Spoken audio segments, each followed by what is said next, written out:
निश्चितपणे पुरावे गायब करण्याची परंपरा ही काँग्रेसची पहिल्यापासून आहे. पुरावे सोडून द्या, लोक गायब करण्याची परंपरा काँग्रेसची आहे. तुम्ही जर मी बोललं निवडणूक आहे म्हणून बोलतो अशातला भाग नाही. हे सगळं असं घडत नाही. एक लक्षात घ्या, काँग्रेसमध्ये एखादा व्यक्ती जर पुढं जात असेल तर हे कसं, म्हणजे हे कोइन्सिडन्स याला म्हणता येत नाही. राजेश पायलट ज्यावेळेस व्यक्ती चांगला होता, विचारवंत ते चांगलं होतं. अखिल भारतीय AICCचा अध्यक्षपदाचा फॉर्म भरायला निघाले होते, ॲक्सिडेंट झाला.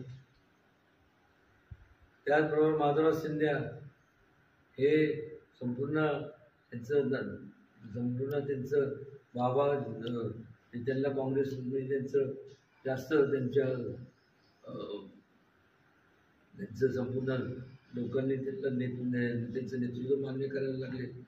त्यांचा पण ॲक्सिडेंट झाला. त्याचबरोबर YSR रेड्डी हे सुद्धा काँग्रेसमधलेच होते.